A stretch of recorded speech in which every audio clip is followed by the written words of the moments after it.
Hey everybody, it's Just Plain Fun. This is MJ, and we are back again for another unboxing. Just by sheer coincidence, I got all four of these boxes in the mail today, and so I thought, what better opportunity to do an unboxing video than these four boxes? And I'm looking forward to showing y'all what's in there. So this first one, and I better not mess this up because I only get one cut since I'm opening the box on camera. This first one was an eBay purchase, and it was offered up for bid or buy it now, best offer, that kind of thing. So I put my offer down and they took it. And so I'm opening this one first, and this is actually unboxing slash sales pitch because I want you guys to buy this stuff.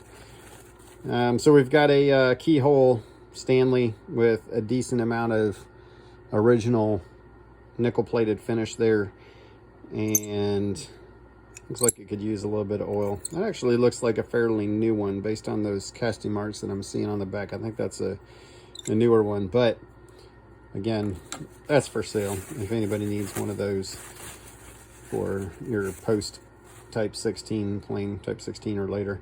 Here's another kidney hole. I hope I said kidney hole on the first one and not keyhole. I'm not fixing it if I didn't. Anyway, kidney hole. This one looks like it could use a little either evaporust bath or maybe some simple green to start with. And I'm glad they put the two good ones on the bottom because these are the ones I'm looking forward to showing y'all. This one is a nice bedrock. That looks to be a 2 3/8 single line bedrock. Unfortunately, the spring here is sprung, the tension spring, but the good news is that still works when it's installed on the plane, because when you put pressure against that, then it still works as advertised when you install it on the plane. And I'm happy to see that there's no significant chipping on there. So 2 3/8 keyhole single line bedrock there if anybody needs one.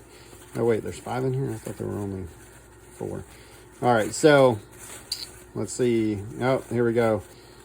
That is the type 16 patent number that actually signifies that kidney hole right there. So we have another kidney hole Stanley that could also use a little cleaning, but fortunately no major chipping along the leading edge, which is awesome. So that guy's for sale. And then if this isn't chipped, this is the best for last. If it is, it's still a decent one. There we go. A little 2-line bedrock keyhole there. So help me out, bedrock guys, type 5, I think, for specifically for the bedrocks. And once again, no significant chipping, just that little tiny itty bitty corner right there, but definitely worth it, and definitely a great cap will be casting there. So if that's anything that anybody needs, I know there's always bedrock guys that need caps. Obviously, you know where to find me. Just Plain Fun, the parts division on Facebook, or just shoot me a line on YouTube, but we'll link up if you need these. All right, this next box is from my esteemed colleague, Mr. Gordon, out on the West Coast. And he has another YouTube channel that hopefully you're all subscribed to, and it pertains almost exclusively, it might even be exclusively, to repairing totes. And so he is your guy if you need some instruction, some demonstration on how to repair a rosewood tote. Definitely check out Gordon's channel, and if I remember to, I'll go ahead and put a link up in the description for this video. And so Gordon and I work together quite a bit, trading parts and trading, and he helps me out quite a bit. And one of the many things he does is does repairs on parts for me, and so I can send him a tote and he takes care of it. And he's also been doing some repair work slash creation, I think, on knobs as well. But you can see just an absolute fantastic job there. Amazing job repairing. And I don't know, the lighting's not great for showing that figuring in that rosewood right there, but I'll have to go with that. So as you can see, these are some pretty small ones. So I know at least one of these or more of them are for number 2s. So we got some low knobs there, some little guys. Might be for a 45 as well. I would have to check it and look at my notes in order to know for sure. And then here is the bell of the ball right here. A nice, what is that, a 55, I think, for sure, 55 spoke shave, obviously with a nice curve there, and the old Stanley rule and level logo on it. So pretty stoked about that. Pretty happy to add that to my spoke shave collection. And who knows, maybe sometime I'll have to actually do a video and just show off my spoke shaves or something. But mostly, Gordon, if you're watching this, thank you. You are the man. I appreciate it. So one thing that I've noticed from being in and around the tool community, the hand tool community for a while, is that everybody seems to have their thing. You know, there's just certain things that people are drawn to that they collect, whether it's they want all the number 6 planes from all the manufacturers, or all the 4.5s, or a number 2 from every maker, or, you know, all the bedrocks, both smooth sole and corrugated. So one of the things that I collect, as you can see, is router planes. And so I don't know what it is. Obviously, I know you guys would love to have these back into the community because, you know, why is one guy hogging on them? But anyway, I just like router planes, so I thought I would get just some of them out. This is not even all of them, and I thought you guys might enjoy seeing them. Maybe at some point in the future, I will do a video with all of them, and y'all can see what I've got. But just thought I'd break this one out because I'm about to add a new one to the family. That was one of these boxes that I got. And this is one that I probably should have had a long time ago. And I think I have had these, but I know I've sold at least one of them. And now I'm kind of kicking myself. Probably should have kept it because it was still in the original box. But, dun dun dun, the suspense is building, right? Okay, not really. So, here we go. The old 271. Pretty much a must-have that should be in every router plane collection.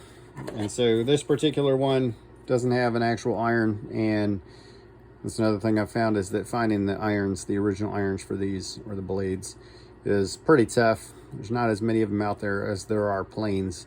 So the option is you get an aftermarket one, you wait long enough to get an original, or you just take an Allen key.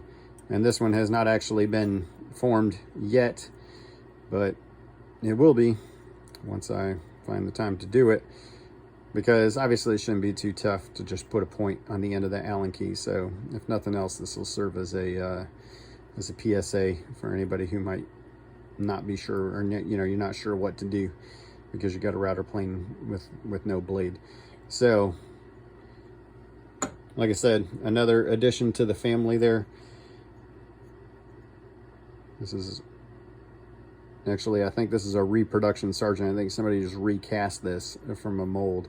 I don't even know why I just picked this one up, but I just thought it was cool, among other things. This is another recent addition, and if you're looking for a little guy like this, you can find him on eBay on, what is it, St. James Bay.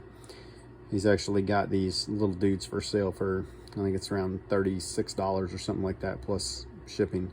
So if you're looking for a little guy, definitely check that out on eBay. Other than that, you know, as you can see, I like router planes. All right, so save the best for last here. And in this last box, there's going to be something special. You got to stay tuned to see it. So before I get into that, I'm just going to go over, because, you know, go over what's on the table, because some of the elder members of the family wanted to come out and say hello to all of you wonderful YouTube viewers. So without further ado, let's talk about what you see here. Just in case you haven't read up on your Stanley history yet, Leonard Bailey was the man. I mean, he's the one that really put Stanley on the map as far as giving him the start for building that reputation for being a plane company. Because before that, you know, as the name implies, rule and level company. That's what they were dealing with, among other things. But Leonard Bailey came along, and he's the one that got him, with his patents, got him into building planes. And so this one right here is not one of Leonard Bailey's planes. This one was actually developed by Justice Trout, and it was one of many things that caused a rift between Leonard Bailey and the Stanley Rule and Level Company. But I just show it, one, because it's old, and two, because it does have bearing on the story with Leonard Bailey. And I'm just guessing that you guys are going to find it interesting. At least I do. But if you haven't read this book yet, or if you haven't picked it up yet, and you're interested in the history, and especially if you're interested in Leonard Bailey's life, definitely find this book and pick it up. This another elder statesman that wanted to come out and say hi is this Victor number 10 circular plane. As you can see, it's pretty similar to Stanley's number 13 that they developed and sold while Leonard Bailey was still working for him. But it's got a different mechanism on it, and when you read the book, you'll actually see the difference, and you'll see why Leonard Bailey has to do with patents, but you'll see why he went with that alternate adjustment mechanism for his circular plane. And once again, Stanley and Leonard Bailey going at it in the courts over patents, but I'll let y'all read about that. This little guy is a little number 12, and again, Victor Bailey there, or another Victor plane. He wanted to come out and say hello as well and join the party. And it's always fun when you see a plane that you own that's actually in a book, especially a book about Leonard Bailey. Pretty cool stuff. And when you do get around to reading about Bailey, you'll know that he left Stanley again, and he actually went and worked for Selden Bailey at the Bailey Tool Company in Woonsocket. And there was no relation, or at least as far as we know, they weren't related. They just, happen to have the same last name. But this is from the Defiance line from the Bailey Tool Company. And this is the Model E right here. So pretty cool stuff. And as a side note, if you ever happen to see virtually anything, really anything that says Bailey Tool Company on it out there in the wild, you definitely want to pick that up, unless it's just absolutely insanely priced. But this is a Model E. And so again, that was after Leonard Bailey had left Stanley and gone to work at the Bailey Tool Company in Woonsocket. So I didn't necessarily save the best for last, but I did save this little number 1 block plane for last. And the reason why I saved it for last is because in this last box, I'm told there might be some parts for this little guy. So let's find out. And thank you to Will Walker for hooking me up. We worked out a little trade, and I have not actually sent him the stuff that I owe him yet, but I'm going to. And as a side note, while I'm opening this, I actually just struck a deal for a few Victor Bailey plane parts. I just haven't gotten them yet, and so look for those if you happen to be a Victor Bailey aficionado and you're into this kind of stuff. I'm about to have some parts here in a couple weeks that you might be interested in if you've got a Bailey parts plane.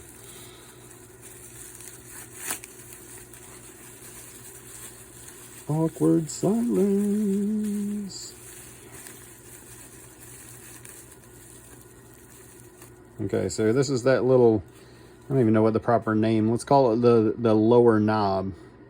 I should probably look that up so I know what the proper name is. So that's going to be the lower knob that presumably is going to attach right there once I get some more pieces of this plane.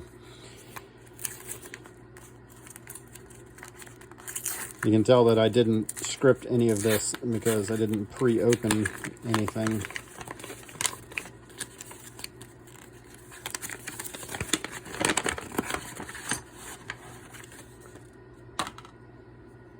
So there we go, is the mouth for that little dude. Looks like maybe it might need some adjusting. I don't know. I will consult with the expert on that to make sure that that's going to be a good fit. But either way, always a fun time when you're trying to find some parts and put an old plane back together. I actually bought this on the Can I Have It auction site. I think it was as a buy it now, if I remember right. Or I might have won it at auction, I don't remember. But as you can see, the little 2-part knob there. So I've got some more stuff than I need to source. And who knows, maybe I'll get lucky and it'll be in that box of stuff that I just bought. So there you have it. That's box 4 of 4. correction, update. The screw was actually in there. The screw for that knob was actually in there. So that's what that would look like assembled. I don't know if that's going to be a good fit because that mouthpiece sits a little proud there. So I'll have to do some more ciphering, some more figuring, and make sure that that's going to be viable. And if not, then I'm sure I'll come across another plane where that can be used. So Leonard Bailey, the man, the one who had a lot of the ideas. I can't say all of the ideas because there were some other really talented folks on that team back in the day. But if you take nothing else away from this video, if you're into Stanley history, and especially if you want to learn more about Leonard Bailey, there is no better book than this particular publication right here. So Leonard Bailey and his woodworking planes. So as always, I really hope that y'all enjoyed that video. Definitely covered a lot of ground there, from bedrocks to router planes to Leonard Bailey and shoot, everything in between. But I hope y'all enjoyed it. If you have any questions, of course, you know, fire away in the YouTube, here on the YouTube comments, or on Just Plain Fun, the parts division. And I look forward to talking to y'all soon.